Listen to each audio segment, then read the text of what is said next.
कभी ऐसा महसूस हुआ है कि किसी बहस में या आम गुफ्तगू में भी कोई बात सुन रहे हों और लगे कि यार कुछ ठीक नहीं है? हाँ हाँ, बिल्कुल होता है। या जैसे कोई दलील आपको पता है कमजोर है, लेकिन फिर भी वो आप पर असर कर रही होती है। जी, ये बड़ा आम तजर्बा है। तो ये होता क्यों है? आज ना इसी की तह में उतरते हैं। अच्छा। हमारे पास मैडसन पेरी की एक बहुत मशहूर किताब है, how to win every argument. उसके कुछ खास हिस्सों पर बात करेंगे। जी, ये किताब तो काफी दिलचस्प है। हाँ, तो ये किताब लॉजिक यानी मंतिक के सही और कभी-कभी गलत इस्तेमाल पर भी बात करती है, खास तौर पर वो चालें जिन्हें फैलेसीज कहते हैं। मंतकी मुगालते। जी। बिल्कुल।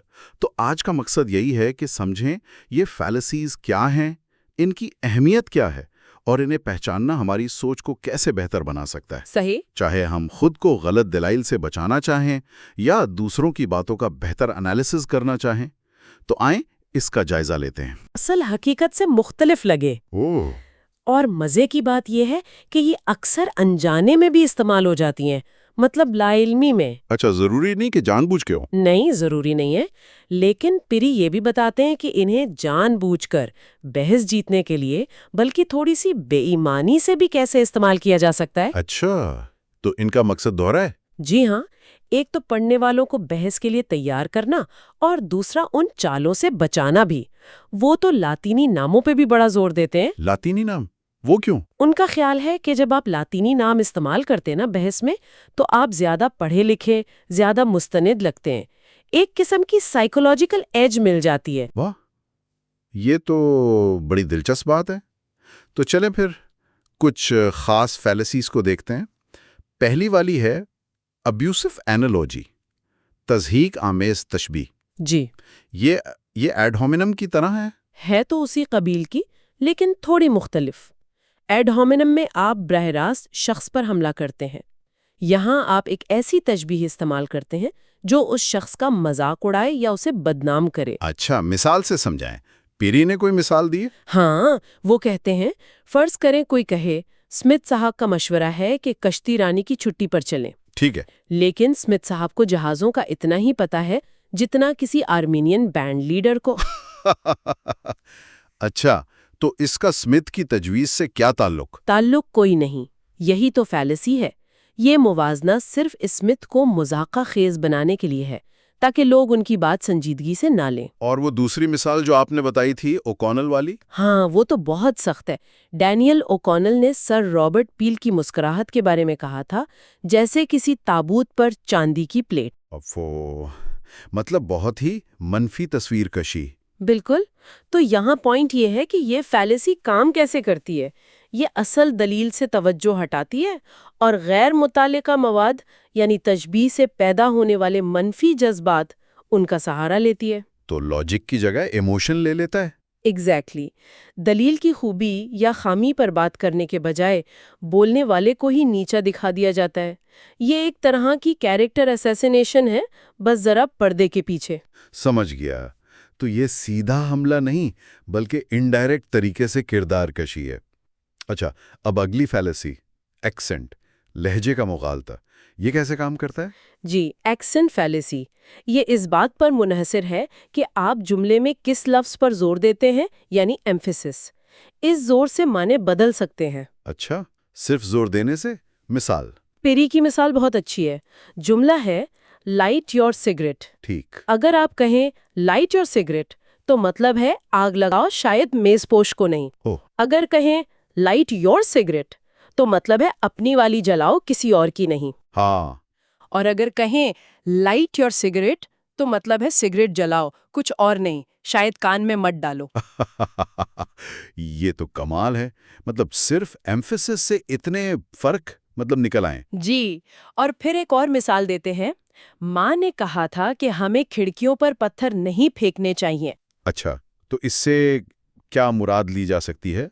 इस तरह कहने से ये तासुर पैदा हो सकता है कि शायद दरवाजों पर या दीवारों पर पत्थर फेंकना ठीक है, क्योंकि मना तो सिर्फ खिड़कियों से किया गया था। ओह, ये तो बहुत सटल है। बिल्कुल, यही इस मुगालते की चाल है। ये अल्फाज के ज़ाहिरी मायने के पीछे छुपे हुए या सिर्फ लहजे के ज़ोर से पैदा किए गए इजाफी मायने या इशारे इम्प्लिकेशंस इस्तेमाल करता है। तो आप बात का वो मतलब निकाल सकते हैं जो शायद कहा ही ना गया हो। जी हाँ, ये ख़ास तौर पर कवानीन की तशरीह में या किसी हुक्म को अपनी मर्जी के मुताबिक मोड़ने में या फिर सियासी मुखालिफिन के बयानात को तोड़-मड़ोड़ कर पेश करने में बहुत इस्तेमाल होता है। निकल लगती है। अफर्मिंग द कॉन्सिक्वेंट, नतीजे की तस्दीक। जी, ये एक फॉर्मल फैलेसी है, यानी इसमें दलील की साख्त स्ट्रक्चर में ही खराबी होती है। अच्छा। ये तब होती है जब हम एक अगर तो वाले बयान में यानी इफ पी देन क्यू में नतीजा क्यू को सच मानकर वजह पी को भी लाजमी तौर पर सच मान लेते हैं। हालांकि हम ये भूल जाते हैं कि वो नतीजा क्यों किसी और वजह P2 P3 से भी तो हो सकता है। इसकी कोई वाज़ेह मिसाल दें पीरी की किताब से। जी, पीरी एक क्लासिक मिसाल देते हैं। फर्ज करें अगर बिल्ली को कोई पागल हेजहॉग काट ले तो बिल्ली मर जाती है। If P then Q. ठीक, देखो यहाँ एक मरी हुई बिल्ली पड़ी है। Q is true. ओके, तो इसका मतलब है कि यहाँ आसपास जरूर कोई पागल हेजहॉग है जिसने उसे काटा है। Therefore, P must be true. लेकिन ये तो गलत नतीजा है। वो बिल्ली तो करंट लगने से मर सकती थी, बिल्कुल किसी गाड़ी के नीचे आ सकती थी, कुछ भी हो सकता था। एग्जैक्टली आप सिर्फ नतीजा बिल्ली का मरना देखकर ये यकीन से नहीं कह सकते कि वजह लाजमी तौर पर ही हेजॉग का काटना ही है। तो सही मंतिक क्या होती है फिर? सही मंतिक, जिसे मॉडस पोनेंस कहते हैं, वो ये है कि आप वजह की तस्दीक से नतीजा निकालते हैं। यानी अगर P तो Q, P हुआ है इसलिए Q हुआ है। अच्छा। लेकिन इस फैलेसी में हम उल्टा करते हैं। हम Q यानी नतीजे की तस्दीक से P यानी वजह को साबित करने की कोशिश करते हैं। ये गलत है क्योंकि एक ही नतीजा कई मुख्तलिफ वजूहात से हो सकता है। ये तो सर्कमस्टांशियल एविडेंस वाली बात हो गई ना। जी बिल्कुल, ये फैलेसी खास तौर पर वहां नजर आती है जहां हम सर्कमस्टांशियल एविडेंस यानी हालात से मुताल्लिक शहादतों की बुनियाद पर नतीजा निकालने की कोशिश करते हैं। इसमें गलती का इम्कान बहुत ज्यादा होता है। ये तो अदालतों और तहकीकात में बहुत अहम नुक्ता होगा। ठीक है, अब एक ऐसी फैलेसी जो शायद सबसे ज्यादा मशहूर है, आर्ग्यूमेंटम एड होमिनम अब्यूजिव, शख्सी हमले वाली दलील। जी हाँ, एड होमिनम, आदमी पर दलील। यानी जब आप असल दलील का जवाब नहीं दे पाते या देना नहीं चाहते तो आप दलील देने वाले शख्स पर ही हमला कर देते हैं। अच्छा। और अगर यह हमला इस नियत से हो कि सुनने वाले उस शख्स की वजह से उसकी दलील को कमजोर समझें तो ये फैलेसी बन जाती है। पिरेडिनेस की क्या मिसाल दी है? वो एक सिनेरियो बताते हैं, जैसे कोई कहे डॉक्टर ग्रीन ने फ्लोरिडेशन के हक में बहुत अच्छी दलीलें दी हैं। ठीक है। लेकिन ये मत भूलिएगा कि ये वही डॉक्टर ग्रीन हैं जिन्होंने 10 साल पहले यूथेनेशिया और इन्फेंटिसाइड के हक में मज़ामीन लिखे थे। ओह, तो यहाँ मकसद क्या है? मकसद ये है कि डॉक्टर ग्रीन के माजी के मुतनाज़े ख्यालात को इस्तेमाल करके उनकी फ्लोरिडेशन पर दी गई शायद बिल्कुल दुरुस्त दलील को भी मशकूक बना दिया जाए। ये तो सियासत में रोजमर्रा का मामूल लगता है। बिल्कुल। कोई मेंबर सवाल उठाता है तो जवाब देने के बजाय कहते हैं आप पहले अपने हलके में कारकर्दगी दिखाएं, या आपके दौर में भी तो यही मसला था। जी, असल सवाल या दलील को एड्रेस करने के बजाय बोलने वाले को ही नाअहल करार देने की कोशिश। तो इसमें खराबी क्या है मंतकी तौर पर?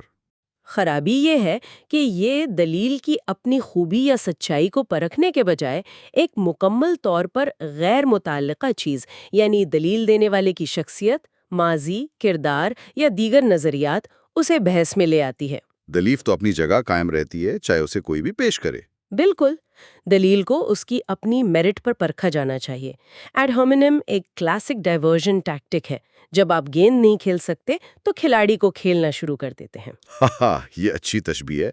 बॉल नहीं तो प्लेयर से ही। चलें अब एक और दिलचस्प फैलेसी देखते हैं, आर्ग्यूमेंटम एड इग्नोरेंशियम, ला इल्मी की दलील। ये कैसे हो सकता है? जी, ये बड़ी आप कह लें चालाकी से काम करती है। इसमें हम अपनी या मजमूई तौर पर इंसानों की लाइल्मी यानी इग्नोरेंस को एक मुस्बत दलील के तौर पर इस्तेमाल करते हैं। ला इल्मी को दलील के तौर पर मतलब? इसकी 2 शक्लें हैं। पहली, जो चीज़ गलत साबित नहीं हो सकी वो लाजमी तौर पर सच है। अच्छा। और दूसरी, जो चीज सच साबित नहीं हो सकी वो लाजमी तौर पर गलत है।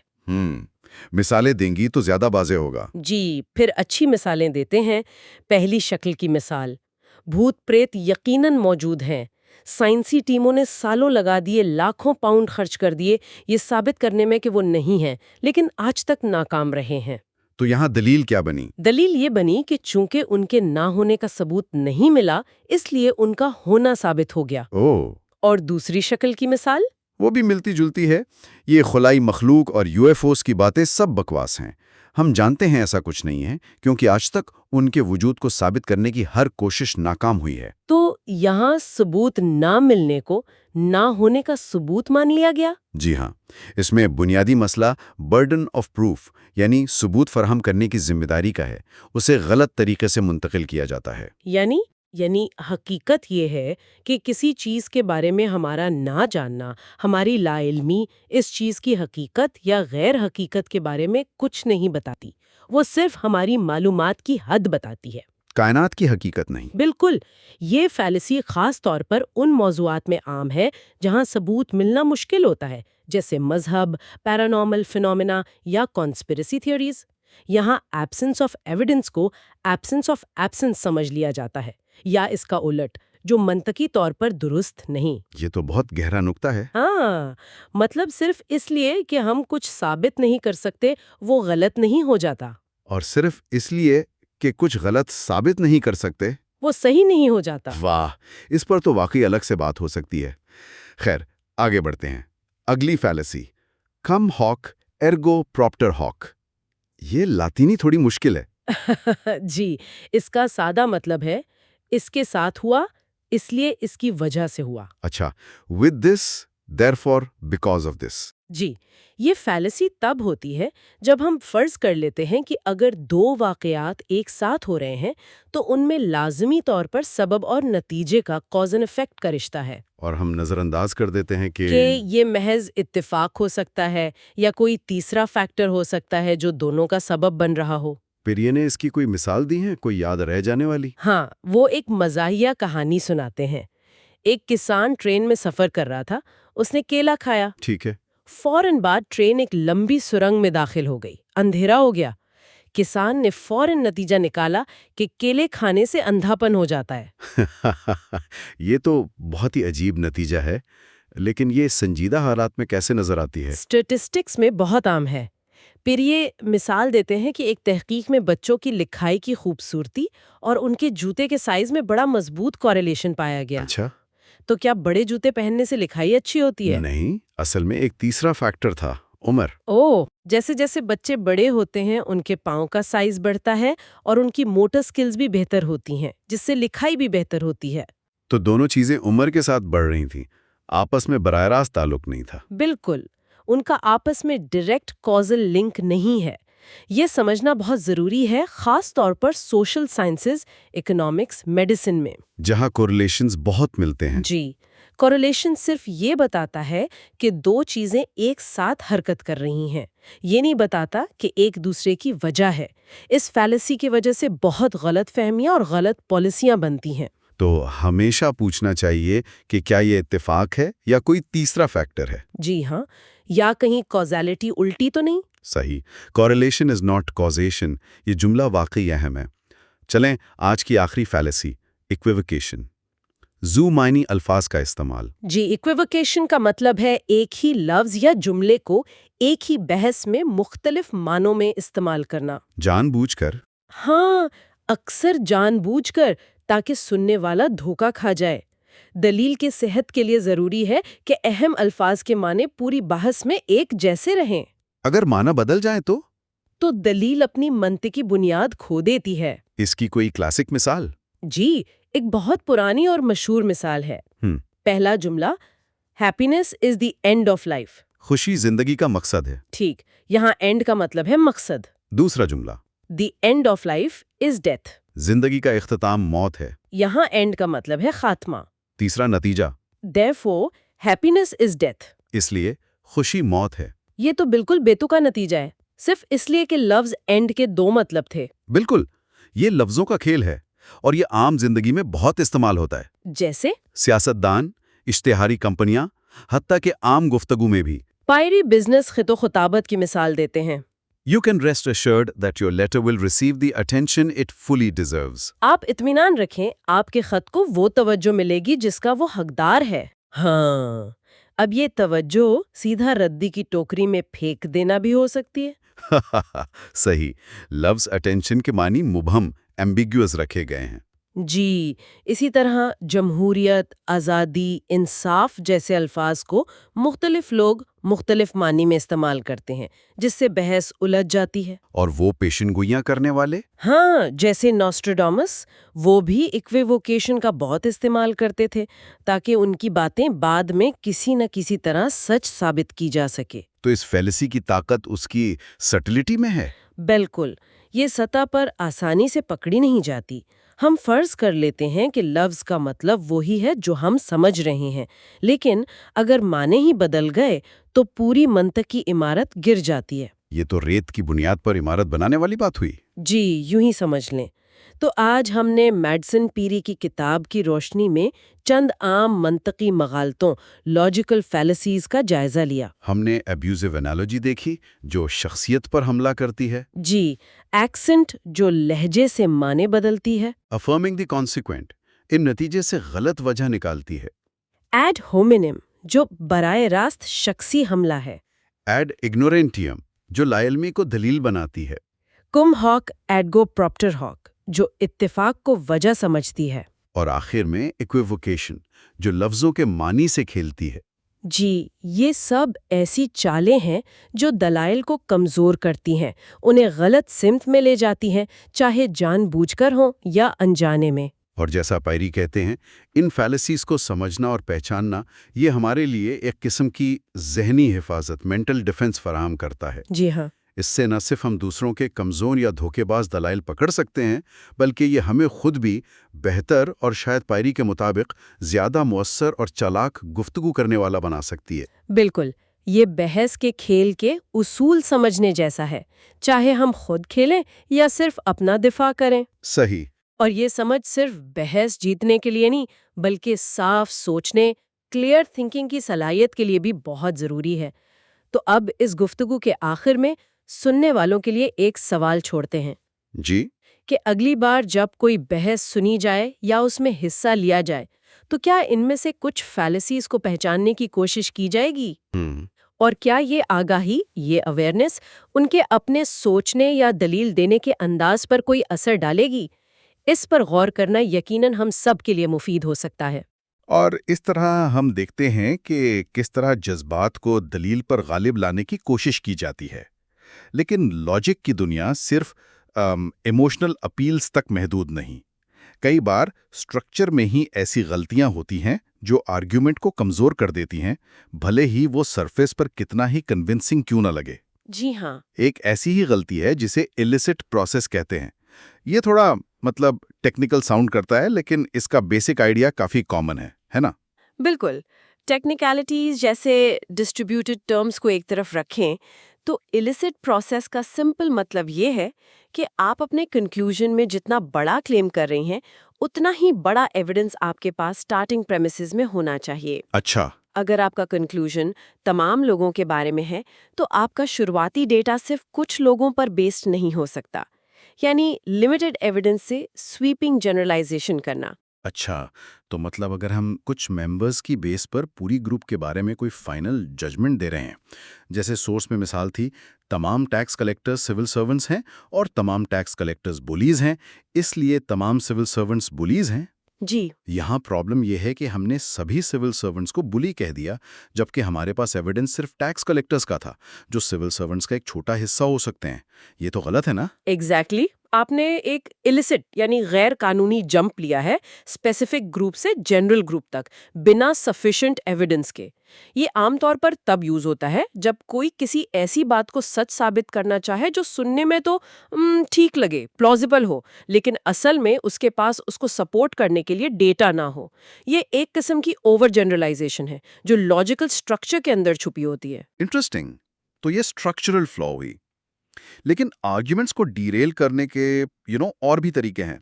सोर्स में इररिलेवेंट ह्यूमर का जिक्र है, मज़ा तो अच्छी चीज़ है, गुफ्तगू को लाइट रखता है, लेकिन ये फैलेसी कब बन जाता है?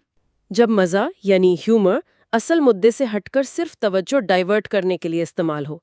अगर कोई सीरियस डिस्कशन के बीच में अचानक एक लतीफ़ा सुना दे जो टॉपिक से रिलेटेड ना हो हाँ, और लोग हंसी मजाक में असल पॉइंट भूल जाएं, तो ये इररेलेवेंट ह्यूमर की फैलेसी है।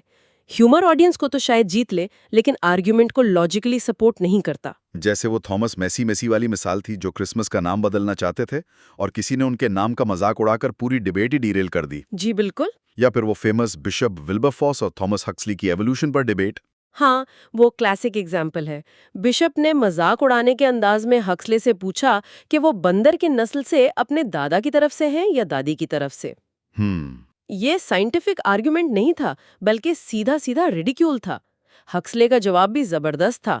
उन्होंने कहा कि वो बंदर की नस्ल से होने में शर्मिंदा नहीं, लेकिन एक ऐसे इंटेलिजेंट इंसान से रिश्तेदारी में शर्मिंदा होंगे जो अपनी पोजीशन को इस तरह डिफेंड करने के लिए चीप रिटोरिक इस्तेमाल करे।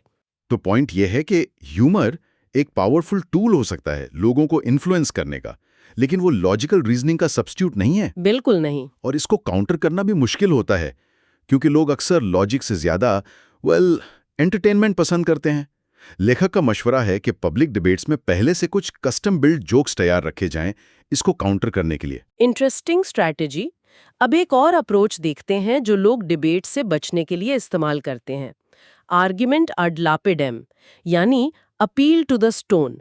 ये बेसिकली आर्ग्यूमेंट को डिस्कस करने से ही इनकार कर देना है, उसके सेंट्रल क्लेम को सुनने से पहले ही रिजेक्ट कर देना। वो डॉक्टर जॉनसन वाली मिसाल, जब बिशप बर्कली ने कहा कि मैटर सिर्फ परसेप्शन में एग्जिस्ट करता है, तो डॉक्टर जॉनसन ने एक पत्थर को लात मारकर कहा, आई रिफ्यूट इट 10। हाँ, ये तो रिफ्यूटेशन नहीं, सीधा सीधा इग्नोरेंस हुई ना। जैसे कोई कहे, मैं इस टॉपिक पर बात ही नहीं करना चाहता, ये बिल्कुल अब्सर्ड है। एग्जैक्टली। या वो मेरा दोस्त है, मैं उसके खिलाफ एक लफ्ज नहीं सुनूंगा। यहाँ लॉयल्टी शायद अच्छी बात हो सकती है, पर अगर आप नॉलेज या सच्चाई तक पहुंचना चाहते हैं तो ये अप्रोच काम नहीं करती। सही। इस फैलेसी का मतलब है कि आप एविडेंस या आर्ग्यूमेंट को सिर्फ इसीलिए डिसमिस नहीं कर सकते क्योंकि वो आपके एग्जिस्टिंग बिलीफ से मैच नहीं करता। ये डिस्कशन को बेसिकली शट डाउन कर देता है। सोर्स में यूनिवर्सिटी सेटिंग्स का भी जिक्र था, जहां कभी-कभी कंट्रोवर्शियल स्पीकर्स या बुक्स को इसलिए रोका जाता है कि वो एरर फैला रहे हैं, बिना उनके आर्ग्यूमेंट्स को सीरियसली एंगेज किए। ये तो एक तरह से इंटेलेक्चुअल लेजीनेस हुई है ना? बिल्कुल। और इसको इस्तेमाल करने वाले पूरे कॉन्फिडेंस से किसी फैक्ट या आर्ग्यूमेंट को ऐसे पेश करते हैं जैसे वो बिल्कुल ही नाकाबिले बहस हो, डिस्कस करने लायक ही ना हो। लिबर्टी ऑफ एक्सप्रेशन ठीक है, लेकिन ये तो लाइसेंस है। इस तरह वो डिस्कशन से ही भाग जाते हैं। इसके बरक्स एक और फैलेसी है जो शख्स पर फोकस करती है, लेकिन अलग एंगल से। आर्ग्यूमेंटम एड लाजरम। ये बाइबल के कैरेक्टर लाजरस के नाम पर है। इसमें क्या लॉजिक होती है? इसमें अजम्पशन ये होती है कि क्योंकि कोई शख्स गरीब है इसलिए उसकी बात में ज्यादा वजन है, या वो अमीर शख्स के मुकाबले में ज्यादा नेक या अक्लमंद होगी। ओह, जैसे इस फकीर की बात सुनो, इसको झूठ बोलने से क्या मिलेगा, ये तो रोटी नमक पर गुजारा करता है। लेकिन गरीब होना या अमीर होना किसी के आर्ग्यूमेंट की वैलिडिटी को कैसे अफेक्ट कर सकता है? ये तो वैसी ही बात हुई जैसे हमने पहले एड होमिनिम में डिस्कस किया था। फोकस इंसान पर है, उसकी दलील पर नहीं। जी हाँ। कल्चर में अक्सर ये स्टेरियोटाइप मिलता है कि गरीब लोग ज्यादा वाइज या डाउन टू अर्थ होते हैं। हाँ, और पॉलिटिक्स में भी इसका इस्तेमाल होता है। लीडर्स अपनी सिंपल बैकग्राउंड या गुर्बत को हाईलाइट करते हैं ताकि लोग उन्हें ज्यादा ऑथेंटिक या ट्रस्टवर्दी समझें। राइट। इस्तेमाल करने वाले अक्सर सिंपल ऑनेस्ट लोगों का हवाला देते हैं, जैसे एक बुजुर्ग किसान ने मुझे बताया, ताकि उनके अपने व्यूज को वैलिडेशन मिल सके। ये तो हुई शख्स की फाइनेंशियल स्टेटस की बात, लेकिन अल्फाज खुद भी तो मैनिपुलेट कर सकते हैं ना? सोर्स में इसके लिए टर्म थी लोडेड वर्ड्स। ये क्या कॉन्सेप्ट है? लोडेड वर्ड्स का मतलब है ऐसे अल्फाज इस्तेमाल करना जो न्यूट्रल नहीं है, बल्कि पहले से ही एक पर्टिकुलर इमोशन या जजमेंट इवोक करते हैं। आप फैक्ट्स को इस तरह फ्रेम करते हैं कि सुनने वाले का रिएक्शन सटली इन्फ्लुएंस हो जाए। सोर्स की हेडलाइंस वाली मिसाल बड़ी जबरदस्त थी। Hitler summons warlords versus M Daladier consults defence chiefs. हाँ, वो बहुत अच्छी थी। दोनों का मतलब शायद सेम हो कि लीडर्स ने आर्मी हेड से मीटिंग की, लेकिन summons VS consults, warlords VS defence chiefs और हिटलर वीएस डलाडिया, इन अल्फाज से कितना डिफरेंट इंप्रेशन पड़ता है। एग्जैक्टली ये एक्स्ट्रा इमोशनल बैगेज जो अल्फाज के साथ आता है, ये लॉजिकल आर्ग्यूमेंट का हिस्सा नहीं होता, इसलिए ये फैलेसी है। समझ गया। आप किसी को स्टेडफास्ट भी कह सकती हैं और स्टबर्न भी, कॉन्फिडेंट या आरोगेंट। मीडिया में ये बहुत आम है। एक ग्रुप को टेररिस्ट्स कहा जाता है, दूसरे को फ्रीडम फाइटर्स। हाँ, एक जगह गवर्नमेंट होती है, दूसरी जगह रिजीम। अल्फाज का चुनाव परसेप्शन शेप करता है। तो इसका इस्तेमाल पर बहुत वाइड स्प्रेड होगा, पॉलिटिक्स से लेकर रोजमर्रा की गुफ्तगू तक। अपने एक्शंस को हमेशा पॉजिटिव लाइट में दिखाना और अपोनेंट के एक्शंस को नेगेटिव। जैसे हमने तो प्रूडेंट इन्वेस्टमेंट्स की हैं, जबकि वो रेकलेस स्पेंडिंग कर रहे थे। बिल्कुल। अब एक और इमोशन बेस्ड फैलेसी देखते हैं, आर्ग्यूमेंटम एड मिजरिकॉर्डियम या अपील टू पिटी। रहमदिली एक अच्छी क्वालिटी है, लेकिन क्या ये लॉजिक का सब्स्टिट्यूट हो सकती है? सोर्स के मुताबिक तो नहीं। जब हम किसी बात को मनवाने के लिए रीजन के बजाय सिर्फ रहम की अपील करते हैं, तो ये फैलेसी होती है। जैसे कोर्ट में जज से कहा जाए, इस मुल्जिम को सजा देते वक्त इसके बच्चों का सोचिए। सवाल ये है कि वो गिल्टी है या नहीं, ना कि सजा का उस पर या उसकी फैमिली पर क्या असर होगा। राइट। पिटी हमारे एक्शंस को जरूर इन्फ्लुएंस कर सकती है, हम शायद सजा कम कर दें या मदद करें, लेकिन इसे हमारे जजमेंट को इन्फ्लुएंस नहीं करना चाहिए कि कोई बात सच है या झूठ। हाँ, डिकेंस की अ क्रिसमस कैरल इसकी लिटरेरी मिसाल है, जहां स्क्रूज को प्राइमरीली पिटी और गिल्ट के जरिए चेंज किया जाता है, ना कि लॉजिकल आर्ग्यूमेंट से। और इसको इस्तेमाल करना भी कितना आसान है। अगर कोई आपकी पिटी अपील के बावजूद एग्री ना करे, तो आप उसे हार्ड हार्टेड या बेरहम पोर्ट्रे कर सकते हैं। अगर आप वाकई समझते हैं कि मिनिमम वेज बढ़ाने से जॉब्स कम होंगी, तो इसका मतलब है आपको उन हजारों गरीब फैमिलीज की परवाह नहीं है। ओह, ये तो इमोशनल ब्लैकमेल जैसा लग रहा है। हाँ, ये इमोशनल मैनिपुलेशन की एक फॉर्म है। अब जरा आगे बढ़ते हैं और एक ऐसी टेक्निक देखते हैं जो रेपिटेशन पर डिपेंड करती है, आर्ग्यूमेंटम एड नॉसियम।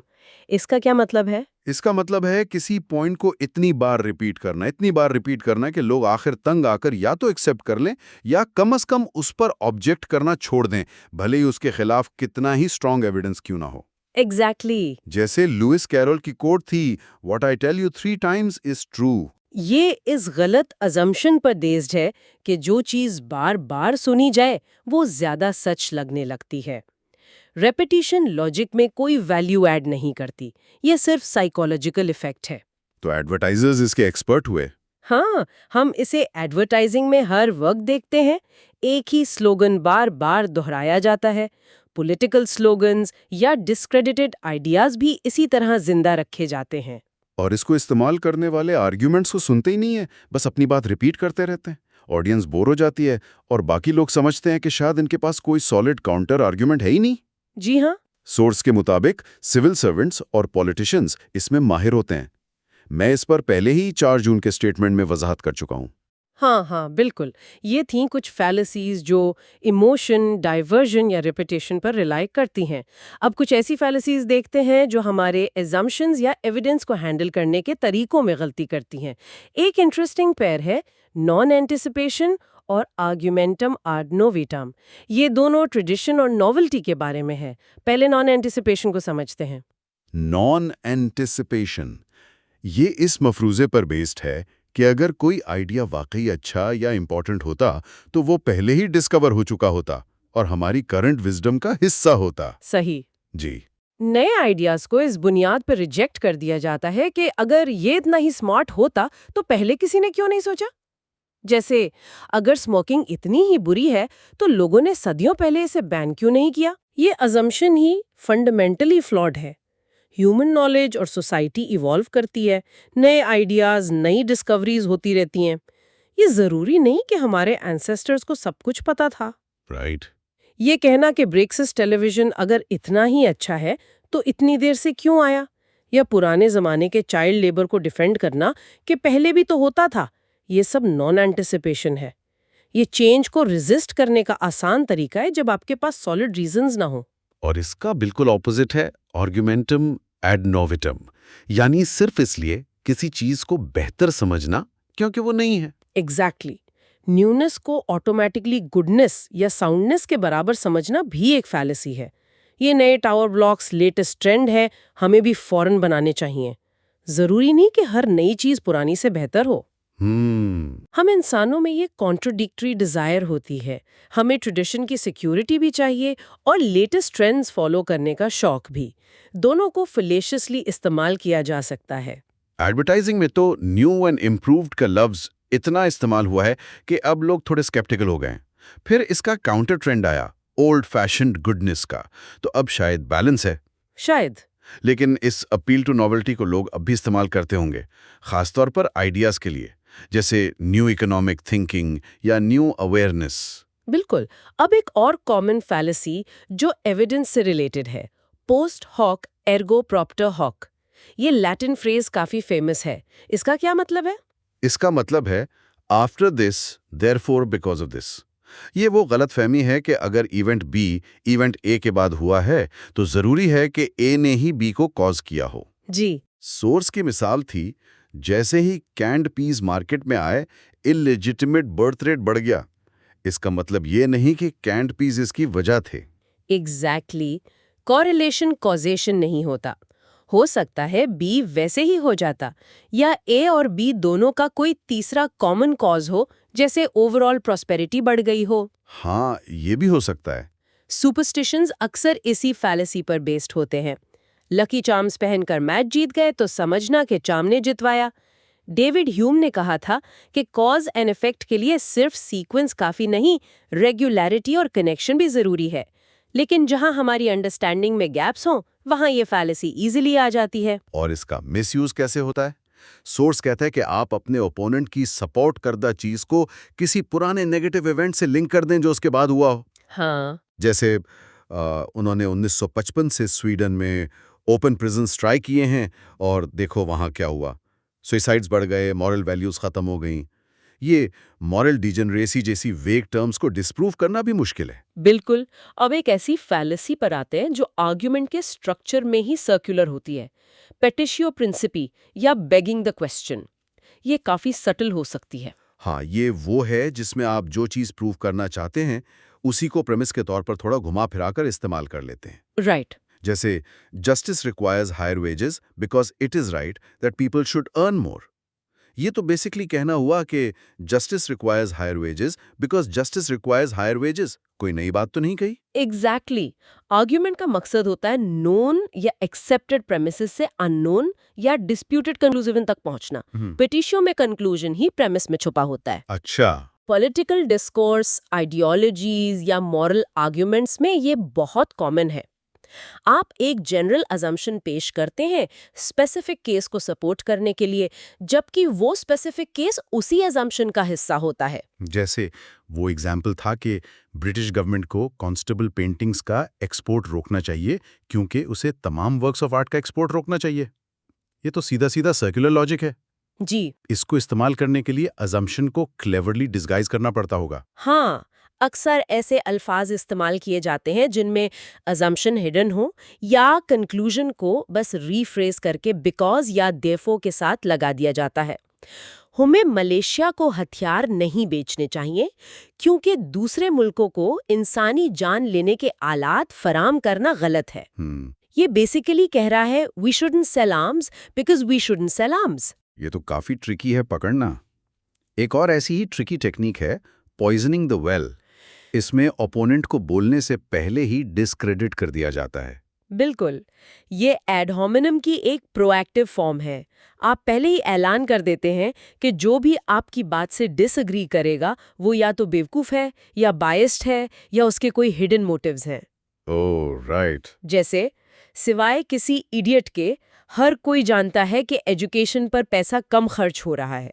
अब अगर कोई डिसएग्री करे तो वो इनडायरेक्टली खुद को इडियट कबूल कर रहा है। तो इसमें विक्टिम खुद ही कुएं से जहर पीता है। ये फैलेशियस इसलिए है कि किसी प्रोपोजिशन को एक्सेप्ट या रिजेक्ट करने का इन्विटेशन एक इररेलेवेंट चीज यानी इंसल्ट या एक्यूजेशन पर बेस्ड है, ना कि एविडेंस पर। एग्जैक्टली। सोर्स में सोशियोलॉजी ऑफ नॉलेज वाली मिसाल भी थी। हाँ, जहाँ कोई कहता है कि सबके व्यूज उनकी क्लास इंटरेस्ट का रिफ्लेक्शन है, सिवाय मेरे अपने व्यूज के, क्योंकि मैं ऑब्जेक्टिव हूँ। फिर जो भी उससे डिसएग्री करता है, उसकी ओपिनियन को ये तो सिर्फ तुम्हारा क्लास इंटरेस्ट बोल रहा है कहकर डिसमिस कर दिया जाता है। ये डिबेट को मीनिंगफुल होने से रोक देता है।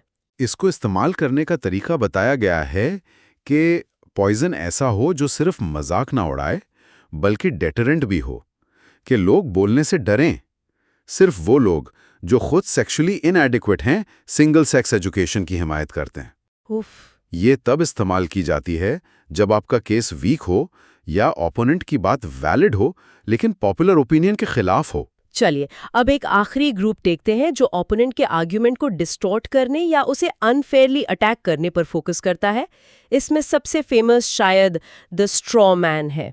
हाँ, स्ट्रॉमैन यानी आप अपने ओपोनेंट के असल आर्ग्यूमेंट को एड्रेस करने के बजाय उसकी एक डिस्टॉर्टेड, कमज़ोर वर्जन बनाकर उसे अटैक करते हैं और फिर क्लेम करते हैं कि आपने असल आर्ग्यूमेंट को रिफ्यूट कर दिया है। जी हाँ। जैसे कोई कहे, हमें मैरिजुआना लॉज को लिबरलाइज करना चाहिए, और जवाब आए, नहीं, जिस सोसाइटी में ड्रग्स तक अनरिस्ट्रिक्टेड एक्सेस हो वहाँ वर्क एथिक खत्म हो जाती है। यहाँ unrestricted access to all drugs एक स्ट्रॉमैन है। असल बात सिर्फ मैरिजुआना की लिबरलाइजेशन की थी। बिल्कुल सही। आप ओपोनेंट की पोजीशन को एग्जैजरेट करते हैं या उसके सबसे वीक पॉइंट को उसका मेन आर्ग्यूमेंट बनाकर पेश करते हैं। ये फैलेशियस है क्योंकि ये असल आर्ग्यूमेंट के बारे में कुछ नहीं कहता। तो ये सिर्फ एक टैक्टिक है? हाँ, इसका मकसद सिर्फ एक इजी किल हासिल करना है ताकि ओपोनेंट कमजोर नजर आए। इलेक्शंस में ये बहुत कॉमन प्रैक्टिस है। और इसको इस्तेमाल करने का बेस्ट टाइम वो बताया गया है जब ओपोनेंट बोल चुका हो, ताकि वो फौरन अपने आर्ग्यूमेंट को क्लैरिफाई ना कर सके। That's quite cynical. इंडीड। इसी से मिलती जुलती एक और स्ट्रैटेजी है, टू कोए या यू ऑल्सो। ये क्या है? इसमें आप किसी आर्ग्यूमेंट या एक्यूजेशन को इस बुनियाद पर अंडरमाइन करने की कोशिश करते हैं कि कहने वाला खुद भी वैसा ही करता है या उसके अपने रिकॉर्ड में फ्लॉज हैं। अच्छा। जैसे, तुम मुझ पर करप्शन का इल्जाम लगा रहे हो, लेकिन तुम खुद तो, या ये इल्जाम मिसेस ग्रीन लगा रही हैं जिन्होंने अपने दामाद के मामले में खामोशी इख्तियार की थी। ये बेसिकली डिस्कशन का सब्जेक्ट ही चेंज कर देता है, असल इशू से हटकर अक्यूजर के कैरेक्टर या पास्ट एक्शंस पर। असर्शन सच है या झूठ, इसका इस बात से कोई ताल्लुक नहीं कि कहने वाला कैसा है। सही? इसकी एक और वेरिएंट है जिसमें किसी के आर्ग्यूमेंट को इसलिए रिजेक्ट किया जाता है कि वो उसके पिछले व्यू से कॉन्ट्रडिक्ट करता है। ब्राउन की बात क्यों सुनाएं कार पार्क पर? पिछले साल तो वो इसके खिलाफ था। हो सकता है नए एविडेंस ने उसका माइंड चेंज कर दिया हो। सोस ने इसे पार्लियामेंट्री क्वेश्चन टाइम (पीक्यू) का फेवरेट बताया, जहां जवाब अक्सर टीक्यू (टू को होता है)। हमने जो किया सो किया, आपने अपने दौर में इससे बुरा किया था। ये तो बेसिकली रिस्पॉन्सिबिलिटी अवॉइड करने का तरीका हुआ। बिल्कुल। तो हमने देखा कि कितने मुख्तलिफ तरीकों से लॉजिक को मिसयूज या डिस्टॉर्ट किया जा सकता है।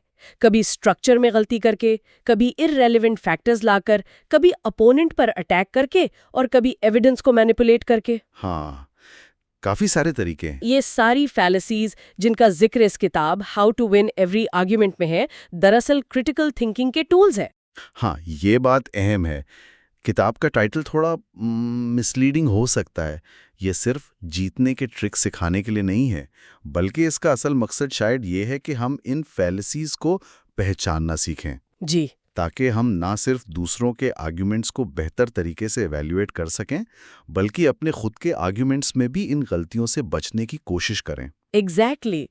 इस इंफॉर्मेशन एज में जहां हर तरफ से ओपिनियंस, आर्ग्यूमेंट्स और अल्टरनेटिव फैक्ट्स की बम्बार्डमेंट है, ये स्किल साउंड रीजनिंग को फ्लॉड लॉजिक से अलग करने की पहले से कहीं ज्यादा जरूरी हो गई है। बिल्कुल। ये हमें ट्रूली वेल इन्फॉर्म्ड बनने में मदद देती है, बिना इन्फॉर्मेशन ओवरलोड का शिकार हुए। हमने आज कुछ की फैलेसीज पर फोकस किया: illicit process, irrelevant humour, ad lapidem, ad lazarum, loaded words, ad misericordiam, ad nauseam, post hoc, petitio principii, poisoning the well, straw man और टू क्वो के। हर एक का अपना एक यूनिक मैकेनिज्म है लॉजिक को अंडरमाइन करने का। और इन सब को समझने के बाद एक बात वाज़ेह होती है कि इफेक्टिव कम्युनिकेशन सिर्फ अपनी बात कहना नहीं, बल्कि उसे लॉजिकली साउंड तरीके से पेश करना भी है, और साथ ही दूसरों की आर्ग्यूमेंट्स को क्रिटिकली एनालाइज करने की एबिलिटी रखना भी। जी हाँ। ये सफर था लॉजिकल फैलेसीज की दुनिया का, उन टूल्स का जो आर्ग्यूमेंट्स में इस्तेमाल और मिसयूज होते हैं। उम्मीद है इस गहरे जायजे यानी इन डेप्थ एक्सप्लोरेशन से कुछ नए इंसाइट्स मिले होंगे। क्रिटिकल थिंकिंग एक कंटिन्यूअस प्रोसेस है। इन फैलेसीज को जानना सिर्फ पहला कदम है। असल चैलेंज इन्हें real world conversations, media reports और पॉलिटिकल डिबेट्स में पहचानना है। बिल्कुल सही। और शायद ये सोचना भी जरूरी है कि हम खुद अनजाने में कितनी बार इन फैलेसीज का इस्तेमाल कर जाते हैं। अच्छा पॉइंट है। अपने आर्ग्यूमेंट्स को दोबारा देखना और उन्हें लॉजिकल फ्लॉज से पाक करने की कोशिश करना भी इस लर्निंग का एक इम्पॉर्टेंट हिस्सा है। तो एक छोटा सा चैलेंज लिसनर्स के लिए, अगली बार जब कोई स्ट्रॉन्ग आर्ग्यूमेंट सुने या दें, जरा रुक कर सोचें, कहीं इसमें कोई फैलेसी तो नहीं छुपी। That's a great takeaway point. Self-reflection is key. Thank you for listening to Brain Bank. हम उम्मीद करते हैं कि आपको ये जर्नी पसंद आई होगी और कुछ नया सीखने को मिला होगा। अगर आपको ये कंटेंट वैल्यूएबल लगा तो अपने थॉट्स शेयर करना ना भूलिएगा। अपना ख्याल रखिए। Stay curious, keep learning, and see you in the next episode. खुदा हाफिज।